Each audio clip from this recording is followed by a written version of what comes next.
What's happening, everybody? Here we go, another episode of Too Much Fantasy Football. It's Brian and Brennen here, diving into Week 8. We've got the Thursday night preview ahead of us. How you doing today, man?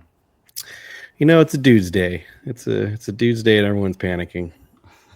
I mean, right? They should. It's bipocalypse time. We're all sweating with some of these lineups. I've got some bad running backs in my starting lineup this week. It's pretty ugly, man.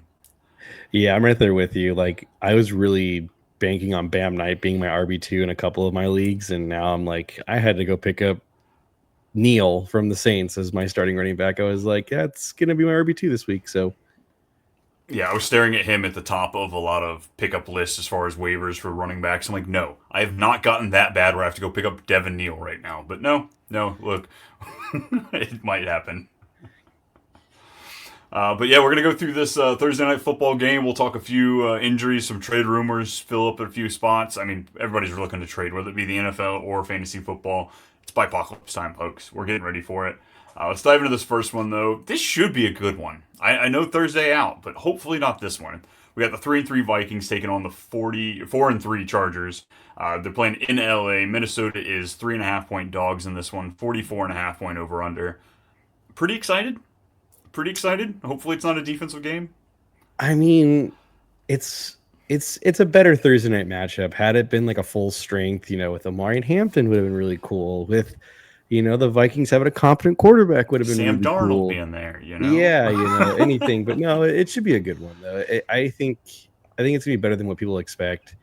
Carson Wentz is starting, no JJ again, so I still have more confidence with Justin Jefferson, Jordan Addison, Jordan Mason. I don't think Aaron Jones is gonna play. Right? I know he's been activated from the IR, but I don't think he's gonna play this week. Yeah, it looked like him and JJ McCarthy were questionable because of the short week. It looked like they're trying to kind of tease that out a little bit. Maybe next week is when we might see him. So Jordan Mason might be his last game that he gets to fully the run of the offense. But I guess on the other side, obviously we're not looking at Wentz to start, but Justin Herbert, you willing to put him out there? Yeah, it's bye week Armageddon, like you said. You probably are hurting in that aspect for some quarterbacks. He's probably going to be closer to a top 12 finish than most people realize. So, Yeah, with what you're working here, like I've got Joe Flacco in my top 10 right now because it's that's where we're at. Granted, it's a good matchup for him, but still, like that's the state of it. I mean, like, would you be doing Justin Herbert or Jackson Dart coming off a couple of top QB3 finishes, playing Philly in the rematch? I think only in Herbert. I think with them still not having a solid run game, Kamani Vidal is going to be by himself with Naheem Hines in that backfield. I'm leaning towards Justin Herbert starting. I think so too.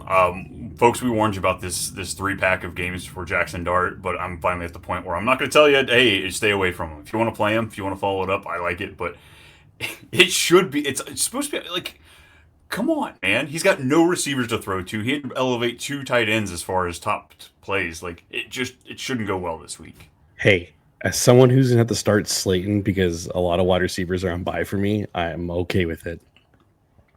Looking at the running backs, Jordan Mason. I mean, he's going to get the start, like we said. Aaron Jones won't be there, so he'll be playing for you. Kamani Vidal, where are we at with this one? He's good game, bad game.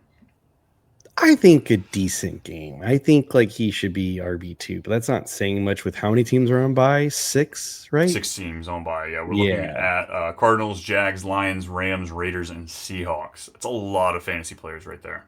Yeah. So with like Gibbs gone, Genty's gone, like you're really hurting in that aspect. So you have no choice but to start Kamani Vidal unless you have just depth at RB. I'm jealous.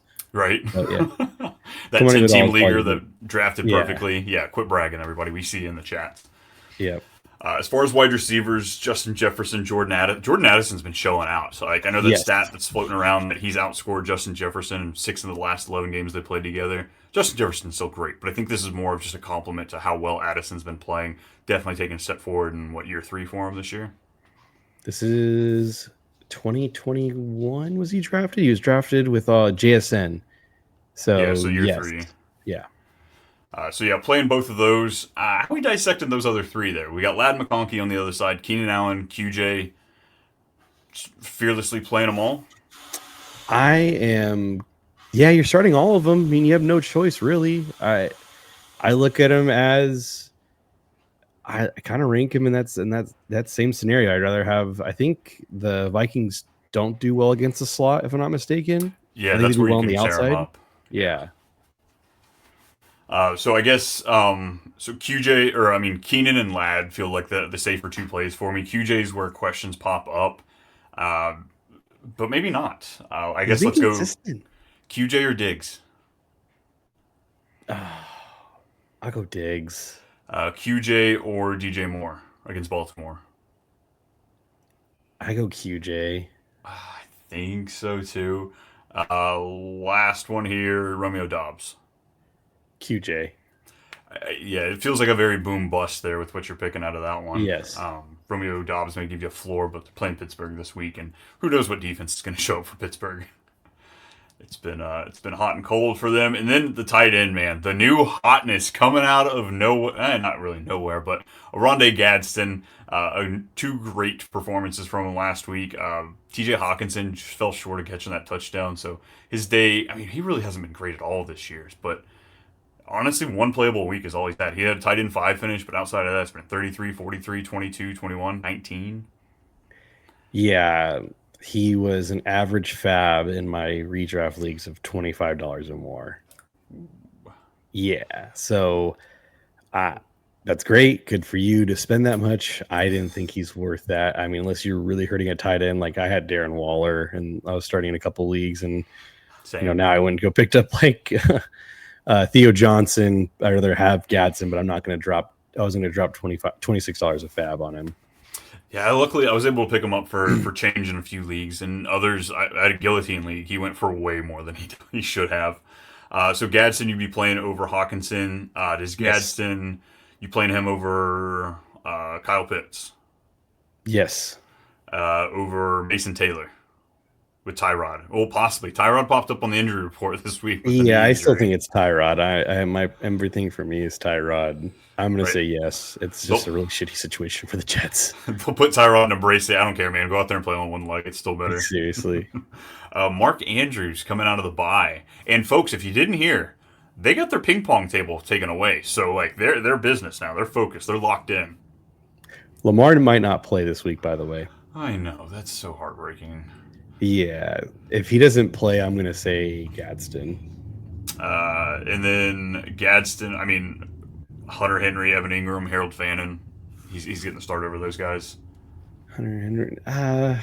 Yeah, probably over the. He just has more of a boom, and that's what I'm looking at a tight end. If all these guys were all like, if they weren't the McBrides, the Bowers, the Warrens, Yeah. that area where I drafted, yeah, I'd rather go for like the high upside play.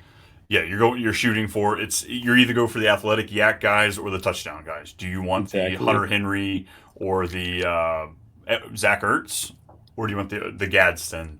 I'm gonna say Chigakonko because I can't think of another athletic tight end, but he's not even in the conversation of those guys. No. Nice. Who do you have winning this game? Everything in me was gonna say Chargers. Like, I want to say the Vikings, man. I just think the Chargers are in a really bad spot right now, and Joe Alt's questionable. If Joe Alt plays, I will kind of lean towards the Chargers. He does help that line out tremendously. 100%. And then they're at home, so I will lean the Chargers. If Joe Alt plays, I'll say Chargers. If Joe Alt doesn't play again, I think the Vikings will have a field day. I think so. And 3.5 points. I like the Vikings to at least cover that. I think they're going to keep it close. Chargers have not been the same team that I mean they're 1-3 in the last 4 weeks. Yeah, it's not good. It's They've been hit with the injury bug. Yeah, between the offensive line and the running backs, it's absolutely decimated them. Nice. Let's talk some of these waiver pickups, some of these kind of plug and play guys. We talked about Tyrod possibly playing in. I don't necessarily think I'm leaning him in any of my matchups, but Marcus Mariota filling in for Jaden Daniels. We've seen him be 80%, 70% of Jaden Daniels. So I really have no fear putting him in my lineup. No, because he's been perfect as a backup. He does exactly what he's supposed to do. He might win you games, but he's also not going to win every single game, and he just puts up decent amount of points. So I'm okay with Marcus Mariota. I think he'll be closer to a top 15 finish. Yeah, they get a pretty rough matchup in KC this week. Willing to put him out there. But after that, Seattle, Detroit, Miami, all plus matchups for him. So Jaden Daniels, I imagine we're going to miss him for a few more weeks. And if that's not just horrible, like this is now the second time he's left the season. It's not been great. Let's talk some of these running backs here. Some of the pickups, as far as like the Kyle Manung guys, the Brashard Smiths, Devin Neals. Are these? I mean, obviously, break glass. If you absolutely need to plug and play, you're going to have to put them in there. But are these still bench fodder for you as far as you're looking at these fellas? Yes.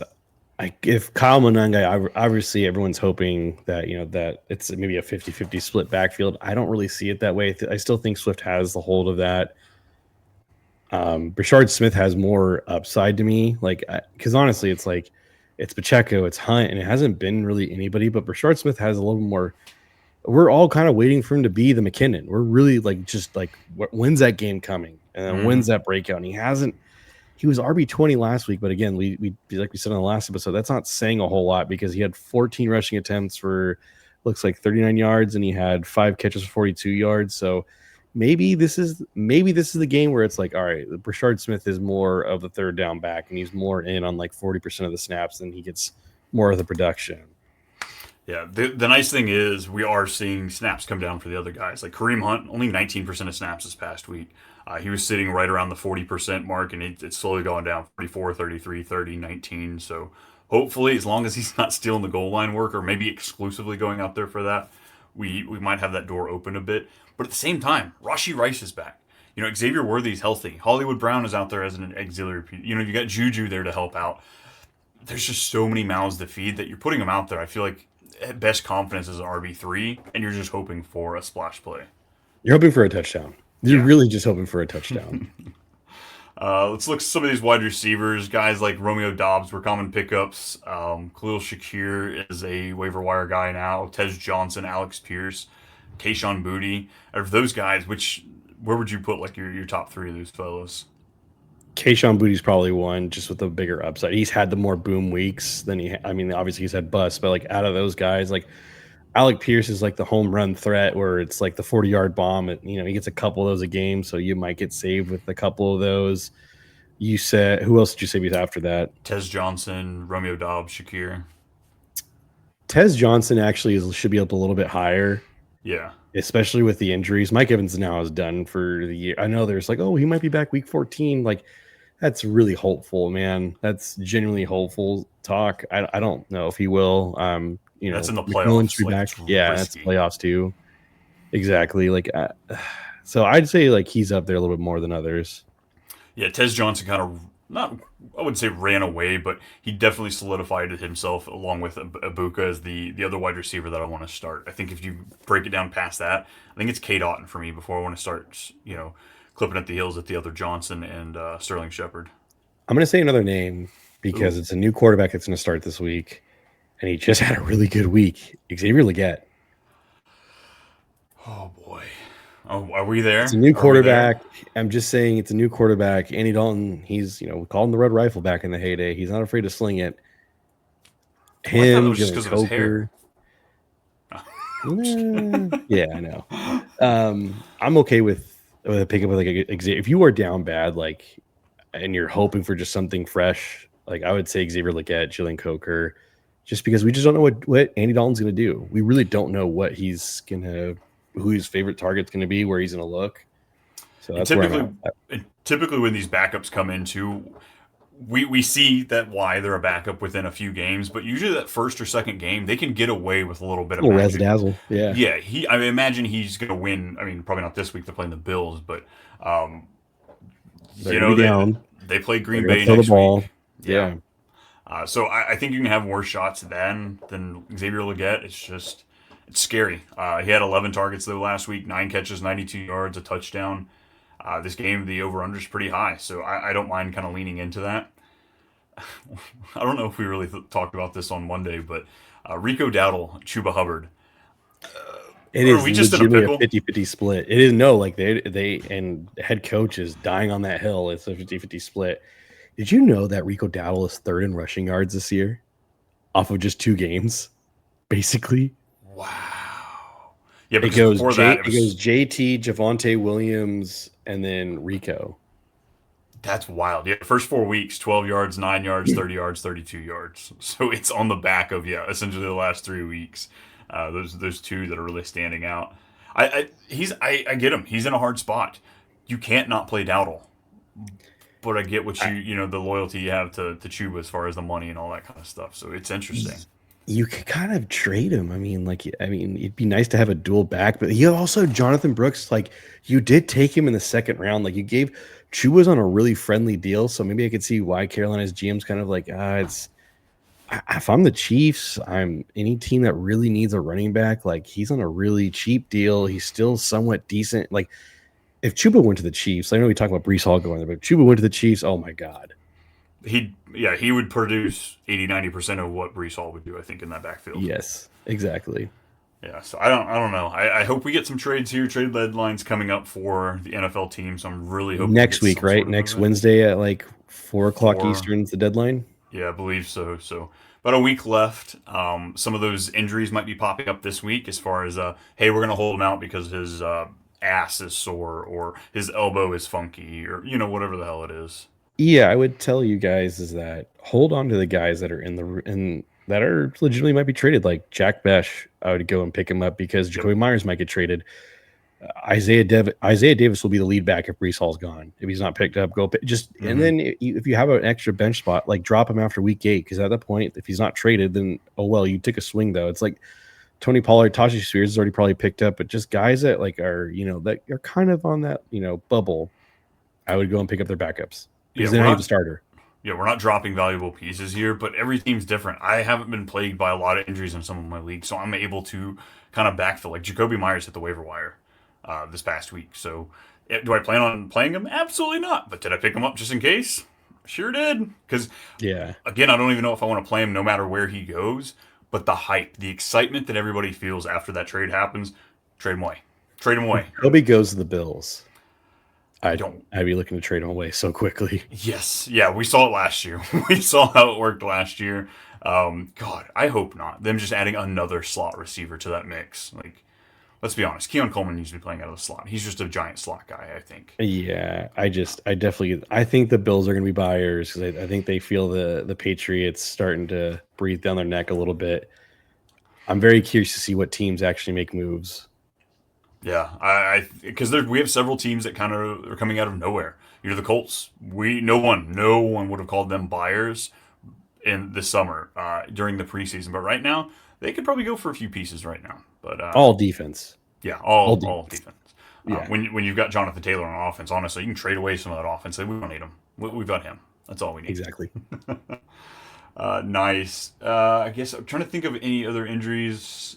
You're talking about Ricky Pearsall. Doesn't look like he will be playing yet again. It would be pretty cool, if the San Francisco 49ers heard of this thing called the IR. Well, half their team's on the IR. I don't know if they've got any IR spots left. Yeah, I don't think Ricky's going to play. That's just super annoying too. I can go through guys that didn't practice today, but again, it's Wednesday, so it's a dude's day. AJ Brown didn't practice. Kincaid was limited. DeAndre Swift didn't practice. DJ Moore didn't practice. Brock Purdy was limited. Ricky Pearsall we just talked about. Josh Downs was limited. Michael Penix was also limited. Hassan Haskins is also out. We already talked about that. Bryce Young for sure is not practicing. And let me see. Anybody else here?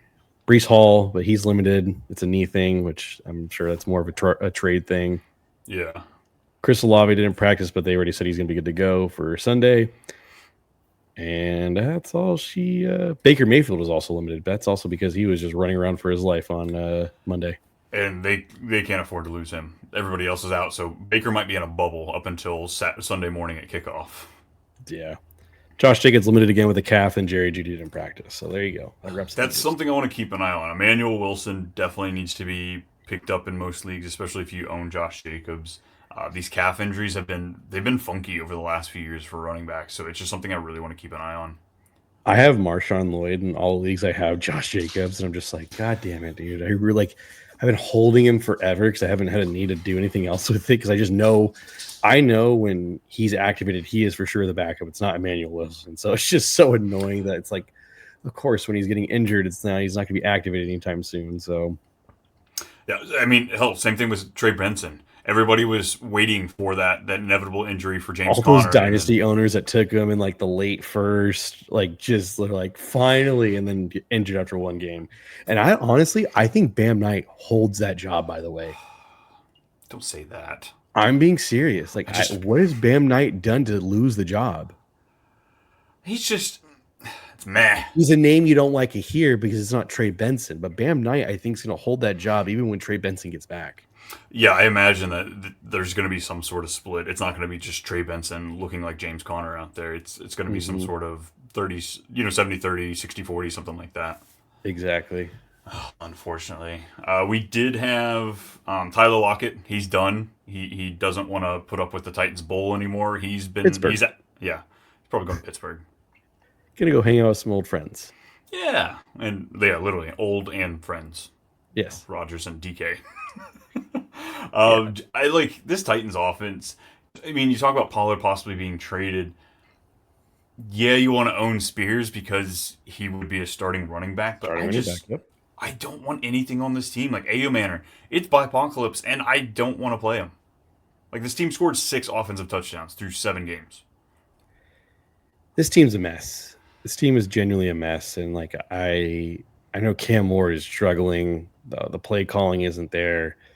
You know, they've invested heavily in the offensive line in the drafts because they went Skoronski and then they went J.C. Latham, and it hasn't really panned out and it hasn't fixed everything. And you know, they spent money on L'Jarius Sneed, and that he's not even that great of a quarterback. It's just they need a full reset, and that's just what sucks is that that's what they're looking at. And they should sell. They should sell some really key pieces and build through the draft again and keep going.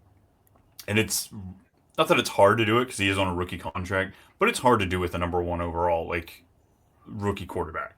The fact that your team's not going to be decent until he's going into his 3rd, maybe 4th year, like that's unfortunate. You know, it almost just feels like a waste right off the bat. Just Cam Ward has no chance to really develop. Because then you have to pay him. Like this is like what the Texans are dealing with. The Texans now next year are going to be spending all this draft capital on offensive linemen. And if they don't, that's just dumb as all could be. Yeah. And then they're going to have to pay CJ Stroud. And I don't know what his current value is. He's probably looking at somewhere like Brock Purdy money. They're going to have to pay him as a top 5, top 7 guy, just because that's how it works when you pay him. Yep. And that's, I mean, same thing. You look at Carolina with Bryce Young, same boat, like literally the same boat as Cam Ward. I genuinely don't know what they're going to do with that. I don't know if they'll pick up his 5th year option. But that means next year's his last year. I think they're kind of okay with that. I think you got to sit there and just die on that hill. It was a terrible trade, and you thought it'd work out, and you know, 5'10", under 200-pound quarterback is just not going to be a thing in the NFL. And he's going to hit free agency, go back up somewhere, and one of those good coaches will turn him into something, and Carolina will just pull their hair out. I don't know, man. I'm kind of like, I don't view Bryce Young in the same limelight as like Tua, but like it's almost there. That's what we said about Sam Darnold, and you know, after he got out of Carolina, it looked a lot better. You tell me. So if Bryce Young went to the Vikings, do you think he'd have major success? Well, they got a lot of snow out there, so if he stood on a snow mound, he actually might be tall enough to see over the line, and maybe that might do the trick. Okay, if he went to Sean McVay. Oh, there's no snow out. Hey, Sean flipped Baker. No, Baker was a lot more talented than Bryce Young, and we saw it. You know, Yeah. Maybe not all the time, but we got glimpses of it. No, it's unfortunate. You know, we're seeing these quarterbacks. Maybe they could have been something had they go into a position, you know, set up for more success, a more competent coach, what have you. But it's God. I as a Colts fan, as an AFC South team, you know, fan in that division, I love that the Texans are going to be in that pickle. I love that the Titans don't know what they're going to do. I love that the Jags are kind of tripping over themselves right now. I hate that we're in year 5 and we still don't know if Trevor Lawrence is good. I think I'm letting go of that pipe dream of like thinking that he could be like an elite top end guy. I think at most he, you know, above like an Eli Manning. You know, I think he could get to that point where he's More above athletic average. Eli Manning? Yeah. Okay. He closes his mouth when he breathes, but like outside of that, they're very. I have no words. Yeah, I don't know. I've said, like, Jags are in our division, so we're not supposed to like them, but it's like that little kid on the playground. You don't want to pick on him because he's so small. Like, he's already too pitiful enough. Like, you just feel bad, and, like, I wish that franchise could have a little hope, and no, they're stuck with Lawrence for at least a couple more years. Yeah, for sure, at least 3, if I had to imagine, with the contract. That's unfortunate. Any of these other games you want to touch on? Any players before we get out of here? Any other players? No, there's not anything other games that like really stand out to me that I'm like, oh, this is where I'm like trying to have, all my eggs in the basket. No, nothing like that. Yeah, with 8 teams on bye, how many do we have? 1, 2, 3, 4, 5, 6, 7 1 o'clock games, and only 3. I hate that. 7 and 3. I hate the split. Like, give me a 6 and 4. Why can't you do 6 and 4? Because they hate you. They do. They do. I literally got the letter in the mail from Goodell earlier. He says, "Hey, Brian, you're doing great this year. By the way, we hate you." It's like, all right, it's fine. My team's doing well. I co-signed on it. Of course you did. Somebody's just bitter about Javonte Williams here. Yeah, still got the sticky note. Dude, I can't believe he's number 2 in rushing yards. I genuinely, if you had told me that at the beginning of the year, I would have said, what crack pipe did you hit? I'm pretty sure you did say that to me I during our mock did. drafts. No, yeah, for sure. Oh man, awesome. Well, folks, we can't thank you enough for being here. Thanks for, if you're here on YouTube, like, subscribe. If you're on the podcast, give us a review. Appreciate y'all listening. We're gonna get out of here though. Get ready. Start sit. This episode comes out tomorrow. We're gonna be going through all of the games. It's at @too_much_Brian if you're looking for me. At @too_much_BMulk if you're looking for him. Get ready. Another great gambling week. I bet we do it well this week too. Let's do it. Yeah. Deuces, guys. See y'all later. Thanks for listening.